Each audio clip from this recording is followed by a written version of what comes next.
Bismillahirrahmanirrahim. Assalamualaikum warahmatullahi wabarakatuh. Hamdan sholatan nama badu. Rabbi sholli shodri wa yassiri amri wahlul 'uqdatam min lisani yafqahu qawli. Ya fatahu ya alim, ya fatahu ya alim.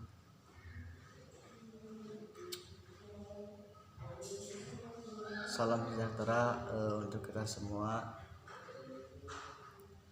Mudah-mudahan dalam keadaan saat ini kita dapat diberikan kesehatan, sehat jasmani, sehat batin, dan sehat segalanya.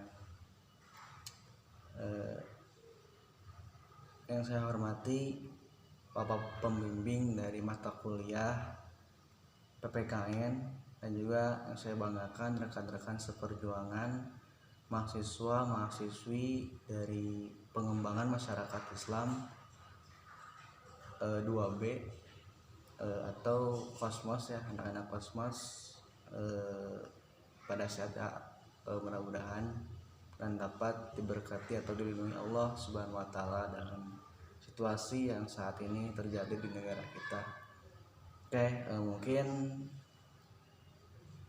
perkenalkan, nama saya Iman Sudirman dari kelompok 5 PPKN yang akan menjelaskan, menerangkan materi selanjutnya, yaitu berkaitan dengan Pancasila dalam aspek politik, Pancasila dalam aspek ekonomi, dan juga Pancasila dalam aspek sosial dan budaya. Yang terdirikan dari 4 orang teman-teman saya.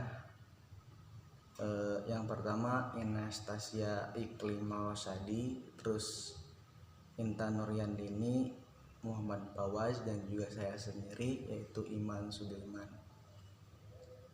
Mungkin teman-teman saya sudah menjelaskan ya berkaitan dengan politik atau berkaitan dengan Pancasila dalam aspek politik dan juga sosial dan budaya. Nah, mungkin dari saya itu yang akan menerangkan, menjelaskan yaitu tentang Pancasila dalam aspek ekonomi. Rekan-rekan dan juga pembimbing yang saya hormati, dosen PPKN, dalam hal kita sudah mengetahui bahwasanya Indonesia itu memiliki ideologi.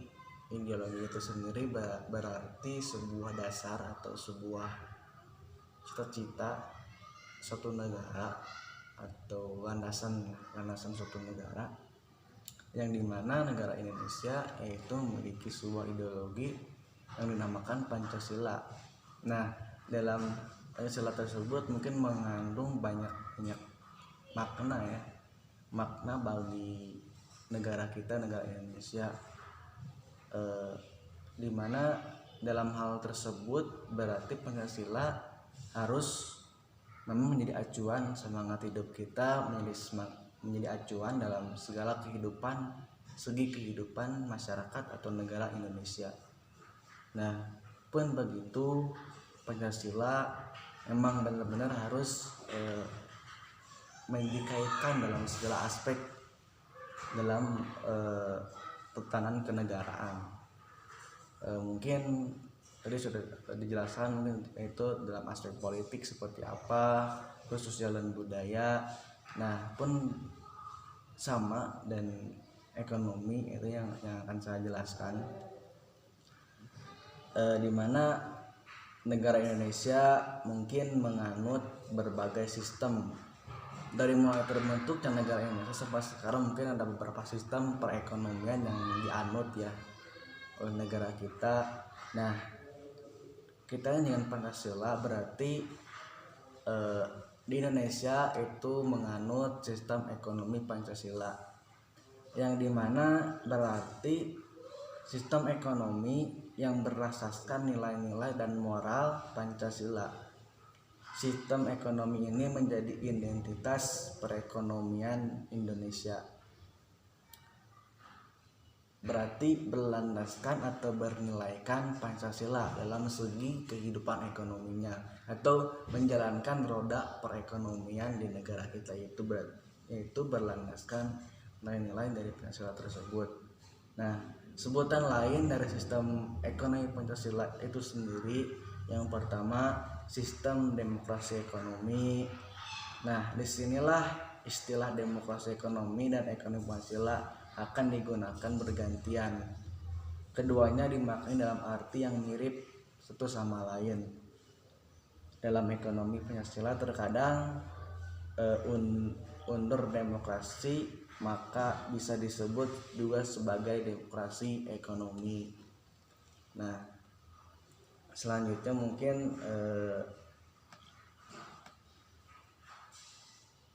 yaitu pengertian dari sistem ekonomi Pancasila. Sistem ekonomi Pancasila adalah sistem ekonomi suatu negara yang diterapkan nilai-nilai dan bermula Pancasila sebagai sumber referensi kegiatan dan kebijakan ekonomi. Artinya ada 5 sumber nilai dalam perekonomian Pancasila. Kita yang pertama mungkin nilai ketuhanan ya, yaitu artinya sistem ekonomi berjalan tanpa mengabaikan nilai agama dan etika.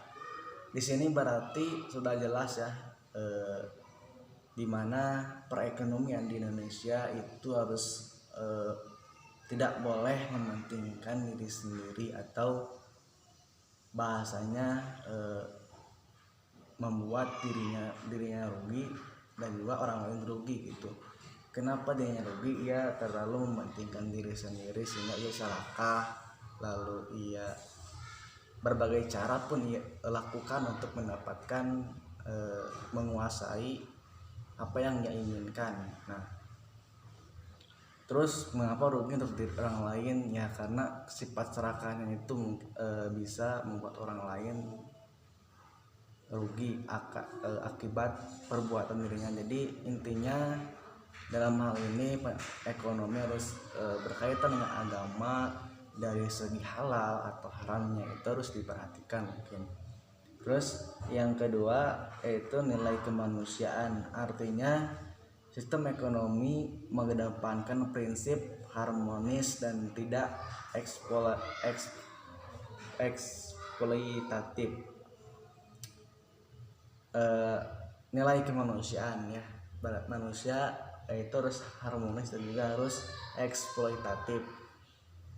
Tadi sudah disinggungnya di poin yang pertama bahwasanya ekonomi harus benar-benar memperhatikan, tidak boleh hanya diri sendiri yang menang gitu. Jadi intinya sportif dalam hal berekonomi, sportif dalam itu enggak mementingkan diri sendiri mungkin. Terus ketiga itu nilai persatuan. Artinya ekonomi dilakukan bersama-sama dengan mengedepankan asas kekeluargaan.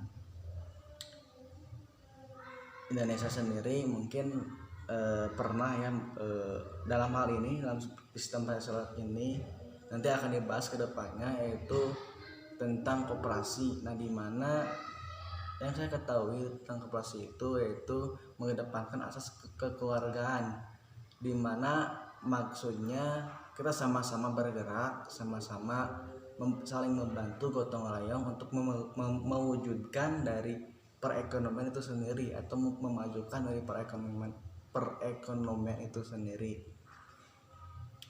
Terus yang keempatnya nilai musyawarah atau demokrasi. Artinya prinsip ekonomi selaras dengan nilai-nilai demokrasi.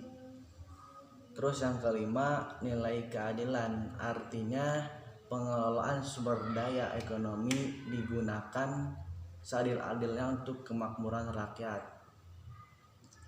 Itu jelas ekonomi harus adil dan juga tujuannya untuk memakmurkan rakyat Indonesia. Itu sih intinya atau teori dari ekonomi Pancasila. Nah, selanjutnya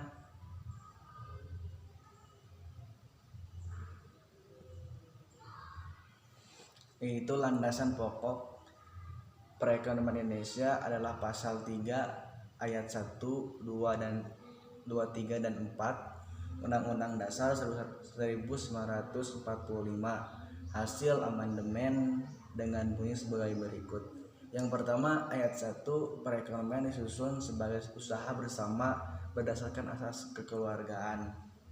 Terus yang kedua, cabang-cabang produksi yang penting bagi negara dan menguasai hajat hidup orang banyak dikuasai oleh negara. Terus yang ketiga, bumi, air dan kekayaan alam yang terkandung di dalamnya dikuasai oleh negara dan dipergunakan sebesar-besarnya untuk kemakmuran rakyat. Terus yang keempat, perekonomian nasional diselenggarakan berasaskan atas demokrasi ekonomi dengan prinsip kebersamaan, efisiensi, keadilan, berkelanjutan, berwawasan lingkungan, kemandirian, serta dengan menjaga keseimbangan, kemajuan dan kesatuan ekonomi nasional. Jelas ya, dari keempat ayat ini berarti mengedepankan keadilan, kebersamaan, kekeluargaan dan juga tujuan akhirnya yaitu kemakmuran bagi seluruh rakyat Indonesia. Selanjutnya dari definisi sumber nilai dan landasan konstitusional perekonomian yang sudah disampaikan di atas, kita bisa mengetahui apa ciri-ciri karakteristik sistem perekonomian Pancasila.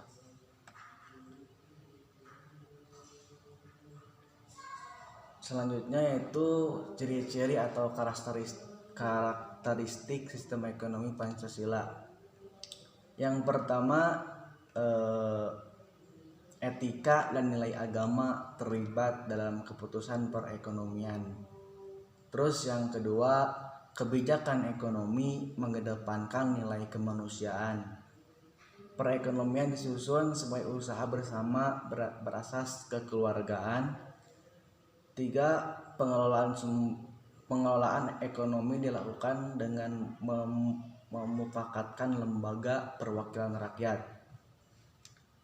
Yang keempat, cabang-cabang produksi yang penting bagi rakyat dikuasai oleh negara untuk kemakmuran rakyat. Selanjutnya, kekayaan alam di bumi Indonesia dikuasai oleh negara untuk kemakmuran rakyat. Selanjutnya, hak milik perseorangan dikuasai oleh negara dengan tidak bertentangan dengan kepentingan umum. 9, daya kreasi ekonomi masyarakat tidak merugikan kepentingan umum. Terus yang terakhir, fakir miskin anak-anak telantar dipelihara oleh negara. Jadi itu ya inti atau karakteristik dari ekonomi Pancasila itu sendiri. Intinya dari ke-10 poin yang tadi sama seperti yang tadi, yaitu berasaskan kekeluargaan, untuk kebersamaan, memiliki atau mengedepankan nilai kemanusiaan, dan juga tujuan akhirnya yaitu kemakmuran, kedaulatan dan juga kemakmuran rakyat Indonesia atau kesejahteraan dari masyarakat Indonesia. Itu dari ciri-ciri atau karakteristik ekonomi di Indonesia.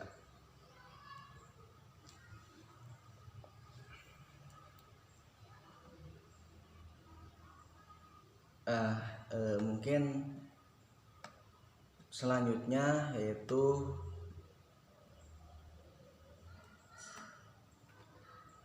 kelebihan dan kekurangan dari sistem ekonomi yang diterapkan di negara kita. Di dunia ini tidak ada suatu sistem yang sempurna. Bahkan negara Indonesia memiliki banyak sistem yang dipakai dalam perekonomiannya, namun nggak sampai lama gitu. Setiap kali pergantian orde atau pergantian kepemimpinan pasti memiliki kebijakan yang berbeda-beda, memiliki suatu sistem yang berbeda-beda, karena mungkin dilihat, diteliti dengan baik, apakah ini bermanfaat, apakah ini terpakai atau tidak, sehingga sebuah sistem di dunia ini enggak semuanya baik itu. Namun di sini ada kelebihan dan juga ada kekurangan dalam hal yang diterapkan di Indonesia, khususnya yaitu ekonomi Pancasila. Untuk kelebihannya, yang pertama, pengelolaan ekonomi merupakan suatu usaha bersama untuk mencapai kemakmuran bersama. Suatu usaha bersama untuk mencapai kemakmuran bersama. Tadi ya yang saya jelaskan itu tentang kekeluargaan, dimana memang benar-benar mengedepankan kekeluargaan. Terus dua, perekonomian nasional dilaksanakan demi kesejahteraan rakyat. Yang terakhir, inovasi dan kreativitas individu dikembangkan tanpa melanggar kepentingan umum. Nah, di sini jadi produk asli dari hasil dari sistem ekonomi Pancasila ini yaitu adanya sebuah koperasi yang dimana itu menjadi usaha dalam sistem ini gitu. Jadi adanya sistem ekonomi Pancasila ini itu melahirkan atau memunculkan sebuah koperasi atau usaha koperasi, badan usaha koperasi, yaitu milik bersama dengan berasaskan kekeluargaan. Terus ada lagi yaitu BUMN ya, kalau nggak salah itu BUMN menjadi produk asli dari sistem ekonomi Pancasila. Terus yang selanjutnya yaitu serikat buruh, itu dari adanya itu dari ketika sistem ekonomi Pancasila terpakai atau dipakai pada saat itu ya. Terus selanjutnya yaitu kekurangan dari sistem ekonomi Pancasila ini. Yang pertama yaitu daya kreasi dan inovasi masyarakat bisa mati karena negara mendominasi perekonomian. Nah, di sini mungkin kekurangannya setiap warga negara atau masyarakat yang memiliki daya kreasinya baik atau memiliki kreatifan untuk mengembangkan sebuah usahanya dan memunculkan hal baru dalam perekonomiannya itu terbatasi karena negara yang menguasai sistem ekonomi ini. Terus yang kedua, pengambilan keputusan ekonomi yang lambat karena harus menyesuaikan dengan kepentingan bersama. Nah, terus yang terakhir, proses perekonomian menjadi tidak efisien karena proses demokrasi yang cenderung lama. Nah, yang pertama, daya kreasi dan inovasi masyarakat bisa mati karena negara mendominasi perekonomian. Nah, oke, sekarang tadi dijelaskan itu memiliki kekeluargaan ya. Namun mau tidak mau ini menjadi kekuasaan bagi negara ya, karena yang menjalankan atau yang tertinggi itu negara. Misalnya kita nggak bisa berbuat banyak gitu karena kan dikuasai oleh negara, itu pemerintah di dalamnya. Terus yang kedua, pengambilan keputusan ekonomi yang lambat karena harus menyesuaikan dengan kepentingan bersama. Terus proses perekonomian menjadi tidak efisien karena proses demokrasi yang cenderung lama. Nah, di sini mungkin kita sendiri mungkin dalam memutuskan sesuatu untuk kepentingan bersama itu pasti sulit gitu, karena setiap orang memiliki pandangan atau pendapat yang berbeda-beda dari apa yang dia inginkan. Karena negara itu pada saat itu menganut demokrasi atau mengedepankan demokrasi dalam sistem Pancasila ini.